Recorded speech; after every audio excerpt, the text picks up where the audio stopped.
Hello guys, welcome to our channel. இந்த வீடியோவில் நம்ம என்ன பார்க்க போகிறோம் அப்படின்னா, why I quit my institution. So இதை தான் நம்ம பார்க்க போகிறோம். நியூ ஆஸ்பிரண்ட்டாக இருந்தீங்கன்னா கண்டிப்பாக இந்த வீடியோவை பார்த்துட்டு ஒரு இன்ஸ்டியூட்டில் ஜாயின் பண்ணுங்கள்.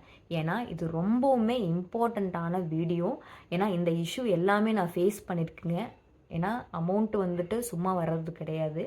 ஒரு 18K இல்லை 20K அப்படின்னாலும் நம்ம ஃபேமிலியோடது, நம்ம பேரண்ட்ஸோடது, அவங்க வேலைக்கு போய் கஷ்டப்பட்டு கொடுக்குற சேல்ரி, அதில் வேஸ்ட்டாக போயிடக்கூடாது. ஸோ அதனால தான் இந்த வீடியோ பார்க்குறீங்க அப்படின்னா கண்டிப்பாக இந்த வீடியோவை part 1 and part 2 full and full பார்த்து முடிங்க. அப்போ உங்களுக்கு ஒரு கரெக்டான ஐடியா கிடைக்கும். நம்ம என்னெல்லாம் இன்ஸ்டியூட்டில் பண்ணலாம், கேட்கலாம், அமௌண்ட்டெல்லாம் எப்படி நம்ம கொடுக்கலாம் அப்படிங்கிறது எல்லாமே. ஒரு பிகினராக இந்த வீடியோ நீங்கள் பார்க்குறீங்க அப்படின்னா கண்டிப்பாக சொல்லுவேன், இது உங்களுக்கான வீடியோ. ஏன்னா பேங்கிங்கை பற்றி எதுவுமே தெரியாமல், இல்லை எனக்கு கொஞ்சம் பேங்கிங்கை பற்றி தெரியும், நான் ஒரு இன்ஸ்டியூட் போனால் தான் நல்லா படிக்க வரும், எனக்கு அப்போ தான் எல்லாமே கிளியர் ஆகும் அப்படின்னா ஒரு பக்கம் திங்க் பண்ணிட்டு இருப்பீங்க இல்லைங்களா? ஸோ அவங்களுக்கான வீடியோ தான். ஸோ நான் எதுக்காக இன்ஸ்டியூஷனில் போய் நான் ஜாயின் பண்ணணும்னு நினச்சேன், ப்ளஸ் நான் எப்படி நான் ஜாயின் பண்ணேன், ப்ளஸ் கிளாஸஸ் எனக்கு எப்படிலாம் போச்சு, ஏன் நான் இன்ஸ்டியூட்டில் இருந்து வெளியே வந்துட்டேன். ஸோ இது ஒரு 4 பாயிண்ட்டாக உங்ககிட்ட நான் எக்ஸ்பிளைன் பண்ணிவிட்டு ஃபைனலாக உங்ககிட்ட ஒரு கொஷின் கேட்க போகிறேன். நீங்கள் எதை சூஸ் பண்ணியிருப்பீங்க அந்த டைமில் அப்படிங்கிற ஒரு பேசிக்கான ஒரு கான்வர்சேஷன் தான், ப்ளஸ் ஒரு ஐடியா உங்களுக்கு கொடுக்கும் அப்படிங்கிறதுக்காக தான் இந்த வீடியோ. ஓகே, ஃபஸ்ட்டு நான் எதுக்காக ஜாயின் பண்ணேன் அப்படின்னா, ஃபர்ஸ்ட் ஆஃப் ஆல் எனக்கு பேங்கிங்கை பற்றி எதுவுமே தெரியாது. Syllabus, exam patterns and notifications எதுவுமே எனக்கு பேங்கிங்கை பற்றி தெரியாது. பிகாஸ் நான் ஒரு ஐடி ரிலேட்டடான ஸ்டூடெண்ட். பட் எனக்கு ரொம்ப இன்ட்ரெஸ்ட் பேங்கிங்கோட ஒர்க் ரிலேட்டடாக, ப்ளஸ் ஒர்க் லைஃப் பேலன்ஸ் பண்ணுற ஒரு நல்ல ஜாபாக, ப்ளஸ் பேக்கேஜஸ் ஆகட்டும், பெர்மனன்ட் ஜாப் அது. ஸோ இதனால நான் அந்த டைமில் கண்டென்ட் ரைட்டராக ஒர்க் பண்ணிட்டு இருந்த டைமில் எனக்கு ஒரு பெர்மனன்ட் ஜாப்க்காக நான் ரொம்ப சர்ச் பண்ணிகிட்டே இருந்தேன். ஸோ அப்படி தான் நான் ஓகே கவர்மெண்ட் ஜாப்ஸ் சூஸ் பண்ணலாம் அப்படின்னு டிஎன்பிஎஸ்சி அதெல்லாமே எனக்கு மைண்டில் வந்துச்சு. அதனால எனக்கு பேங்கிங் மேலே ரொம்ப இன்ட்ரெஸ்ட் இருந்துச்சு. ப்ளஸ் பேக்கேஜ் ஆகட்டும், இந்த மாதிரி நான் சொல்லியிருந்தேன் இல்லைங்களா? ஸோ இது எல்லாமே எனக்கு ஓகேவாக இருந்துச்சு. அதனால நான் பேங்கிங் சூஸ் பண்ணேன். ஓகேங்களா? ஸோ இதுதான் நான் பேங்கிங் சூஸ் பண்ணதுக்கான ஆன்சர். ஓகே, எதுக்காக நான் இன்ஸ்டியூஷனில் போய் ஜாயின் பண்ணணும்னு நினச்சேன் அப்படின்னு நம்பர் 2 கொஸ்டின். ஓகேங்களா? பேங்கிங்கை பற்றி ஃபர்ஸ்ட் ஆஃப் ஆல் எனக்கு எதுவுமே தெரியாது. ஸோ அதனால் நான் என்ன திங்க் பண்ணேன் அப்படின்னா, நீங்களும் அந்த மாதிரி இருந்தீங்க அப்படின்னா நீங்களும் இதே தான் திங்க் பண்ணியிருப்பீங்க. நமக்கு தான் பேங்கிங்கை பற்றி ஒன்றுமே தெரியாதே, நம்ம ஒரு இன்ஸ்டியூட்டில் போய் நம்ம படித்தோம் அப்படின்னா அவங்க பேசிக்லேருந்து நமக்கு கற்றுக் கொடுப்பாங்க, அதை வச்சு நம்ம எப்படியாவது ப்ராக்டிஸ் பண்ணி கிளியர் பண்ணிடலாம். ஸோ இந்த ஐடியா தான் உங்களுக்கும் இருந்திருக்கும், ப்ளஸ் எனக்கும் அந்த ஐடியா தான் இருந்துச்சு.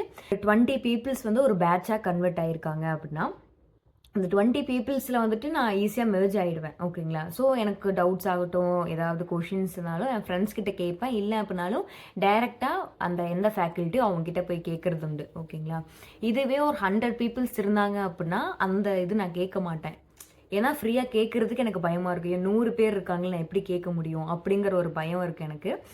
நான் என்ன சூஸ் பண்ணேன் அப்படின்னா, நமக்கு செப்பரேட்டாக கவனிக்கிற பிளேஸில் போனால் அப்படின்னா நமக்கு கொஞ்சம் ப்ளஸ்ஸு அப்படின்னு நான் திங்க் பண்ணி தான் இந்த பர்டிகுலராக இந்த இன்ஸ்டியூட் நான் சூஸ் பண்ணேன். ஓகேங்களா? ஸோ அப்படி தேடும்போது ஆல்ரெடி என்னோடய ஃப்ரெண்டு ஒரு இன்ஸ்டியூட்டில் கம்ப்ளீட் பண்ணியிருந்தாங்க. ஸோ அவங்கக்கிட்ட நான் பேசும்போது அவங்களே சஜஸ்ட் பண்ணாங்க, இந்த மாதிரி இன்ஸ்டியூட் நல்லாயிருக்கும், எல்லாத்தையுமே சிலபஸ்லாம் கவர் பண்ணிடுவாங்க அந்த மாதிரி சொன்னாங்க. ஓகே அப்படின்னு நானும் அந்த இன்ஸ்டியூட்டில் போய் நான் ஃபர்ஸ்ட் ஆஃப் ஆல் நான் கால் தான் பண்ணுறேன். இதுதான் சார், நான் டெய்லியும் 50 கிலோமீட்டர்ஸ் நான் ட்ராவல் பண்ணணும், ப்ளஸ் எனக்கு கிளாஸஸ் இந்த மாதிரி போகும், எவ்வளோ ஹவர்ஸ் கிளாஸ் இருக்கும், எப்போ கிளாஸஸ் அப்டேட் பண்ணுவீங்க, இது எல்லாத்தையுமே நான் கேட்டேன்.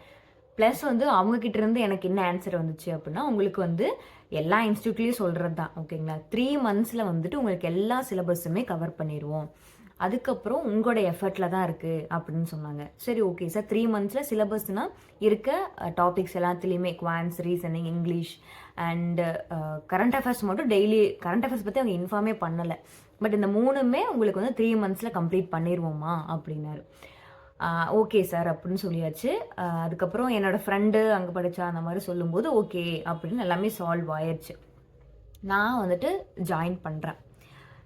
இந்த இயர் ஜானில் நான் ஜாயின் பண்ணுறேன். நான் ஜாயின் பண்ணும்போது டைரெக்டாக எனக்கு ஏன்னா நம்ம எந்த இன்ஸ்டியூட்டில் ஜாயின் பண்ணாலுமே ஃப்ரம் த பேசிக்லேருந்து எடுப்பாங்க. ஓகேங்களா? இப்போ குவான்ஸே எடுத்தாலும் வேதிக் மேக்ஸ், ஏன்னா குவான்ஸ் ரிலேட்டடாக மேக்ஸ் ரிலேட்டடாக ஸ்டூடெண்ட்ஸ் இருக்கலாம், இல்லாமலும் இருக்கலாம். அப்படிங்கும்போது ஒரு இன்ஸ்டியூட்டில் நார்மலாக ஒரு கிளாஸ் எடுக்கிறாங்க அப்படின்னா வந்து டெமோ கிளாஸ் இருக்கும். ஓகேங்களா? ஸோ டெமோ கிளாஸ் வந்துட்டு நார்மலாக இப்போ எல்லா இன்ஸ்டியூட்லேயுமே இருக்குது. ஆனால் எனக்கு ஃபஸ்ட்டு அந்த ஜாயின் பண்ண டைமில் டெமோ கிளாஸ்லாம் எனக்கு இருக்கான்னு எனக்கு தெரியாது. ஸோ அதுதான் பேசிக்கு எனக்கு தெரியல. ஆனால் நீங்கள் ஃபஸ்ட் டைம் பார்க்குறீங்கன்னா கண்டிப்பாக எல்லா இன்ஸ்டியூட்லேயுமே டெமோ கிளாஸ் இருக்குது. ஓகேங்க? டெமோ கிளாஸ் வந்துட்டு கேளுங்க, கேட்டு பார்த்துட்டு உங்களுக்கு ஓகே அப்படின்னா நீங்கள் வந்துட்டு மணி பே பண்ணி படிங்க. ஓகேங்களா? இல்லை அப்படின்னா வேண்டாம். ஓகேங்களா? ஓகே, அந்த இன்ஸ்டியூஷனில் நான் இப்படி தான் ஜாயின் பண்ணேன். ஓகேங்களா? ஓகே, நான் எப்படி ஜாயின் பண்ணேன் அப்படிங்கிறது உங்களுக்கு நான் இன்ஃபார்ம் பண்ணியிருப்பேன்னு நினைக்கிறேன். ஓகே, தேர்டு வந்து கிளாஸஸ் வந்து எனக்கு எப்படி போச்சு அப்படிங்கிறது தான். ஒரு ஆஸ்பிரண்ட்டாக நீங்கள் ஜாயின் பண்ணுறீங்க அப்படின்னா ஒவ்வொரு இன்ஸ்டியூட்டில் வந்துட்டு ஒவ்வொரு மாதிரி கிளாஸஸ் கொண்டு போவாங்க. ஓகேங்களா? ஆனால் நார்மலாக பேசிக்காக வந்து டெமோ செக்ஷன் வந்துட்டு ஒரு இன்ஸ்டியூட்லேருந்து ப்ரொவைட் பண்ணியிருக்காங்க. ஓகேங்களா? ப்ரொவைட் பண்ணுவாங்க பேசிக்காக. பட் எனக்கு வந்து அந்த டெமோ கிளாஸஸ் பற்றிலாம் எனக்கு எந்த ஒரு ஐடியாவுமே கிடையாது. அது இருக்குமான்னு கூட எனக்கு தெரியாது. ஆனால் அந்த இன்ஸ்டியூட் சைட்லேருந்து இன்ஃபார்ம் பண்ணியிருக்கலாம். பட் அந்த இன்ஃபர்மேஷனுமே எனக்கு இங்கிருந்துமே கிடைக்கல. லேட்டராக தான் எனக்கு தெரிஞ்சு டெமோ கிளாஸ்லாம் இருக்குது அப்படின்னு சொல்லிட்டு. பட் எனக்கு வந்து கிளாஸ் ஜாயின் பண்ணும்போதே பே பண்ணிவிட்டு ஜாயின் பண்ணோம் அப்படிங்கிற ஒரு புஷ் பண்ணுற மாதிரி இருந்துச்சு. ஸோ ஸ்டார்டிங்கே நான் திங்க் பண்ணேன், ஓகே நம்ம ஜாயின் பண்ணோம் அப்படின்னாலும் எல்லா இன்ஸ்டியூட்லையும் இப்படி தான் இருக்குமோ அப்படிங்கிறது அளவுக்கு நான் திங்க் பண்ணிட்டேன். ஸோ கிளாஸஸ் வந்து எனக்கு எப்படி போச்சு அப்படின்னா ஜான்லேருந்து எனக்கு கிளாஸ் போச்சு. ஓகேங்களா? இந்த இயர் நம்ம இப்போ பேசுகிறது 2024. ஸோ ஜான்லேருந்து எனக்கு கிளாஸ் போச்சு. டைரெக்டாக நார்மலாக ஒரு கிளாஸ்னால் டெமோ செக்ஷன் வைப்பாங்க. ஓகேங்களா? டெமோ செக்ஷன் எதுக்கு வைக்கிறாங்க அப்படின்னா நமக்கு வந்து கிளாஸஸ் எப்படி கொண்டு போவாங்க, கிளாஸோட என்விரான்மெண்ட் எந்த மாதிரி இருக்கும், ஸோ இதெல்லாத்தையுமே ஆஸ் அ ஸ்டூடெண்ட்டாக அவங்க பார்க்கும்போது அவங்களுக்கு பிடிச்சி போய் அவங்க வந்து ஜாயின் பண்ணுற மாதிரி தான் டெமோ செக்ஷன் இருக்கும். ஓகேங்களா? ப்ளஸ் அவங்க டீச் பண்ணுற வே ஆஃப் டீச்சிங் வந்து எந்த மாதிரி இருக்கும் அப்படிங்கிறது எல்லாத்தையுமே பேஸ் பண்ணி. பட் எனக்கு வந்து டெமோ செக்ஷன் வைக்கல, டைரெக்டாக கிளாஸ்க்குள்ளே போயாச்சு. ஓகே, நான் வந்து ஜானில் வந்து எனக்கு கிளாஸஸ் போயிட்டுருக்கு. ஓகேங்களா? எனக்கு வந்து டே 1 வந்து இன்இக்வாலிட்டி டாபிக் வந்து ரீசனிங்லேருந்து எடுத்திருந்தாங்க. ஓகேங்களா? எனக்கு வந்து அந்த டைமில் ஓகே டேரெக்டாக கிளாஸ்க்குள்ளே போயிடுவாங்க போல், அதுக்கப்புறம் லேட்டராக நமக்கு வந்து இன்ஃபார்ம் பண்ணுவாங்க போல் என்னென்ன சிலபஸ் இருக்குது, எக்ஸாம் பேட்டர்ன்ஸ், அந்த மாதிரி நம்ம எப்படி ஃபோக்கஸ் பண்ணுறோம், நமக்கு என்ன ஷெட்யூல் இருக்குது, இதெல்லாத்தையுமே லேட்டராக இன்ஃபார்ம் பண்ணுவாங்கன்னு நினச்சேன். பட் கடைசி வரைக்கும் எனக்கு எதுவுமே இன்ஃபார்ம் பண்ணல.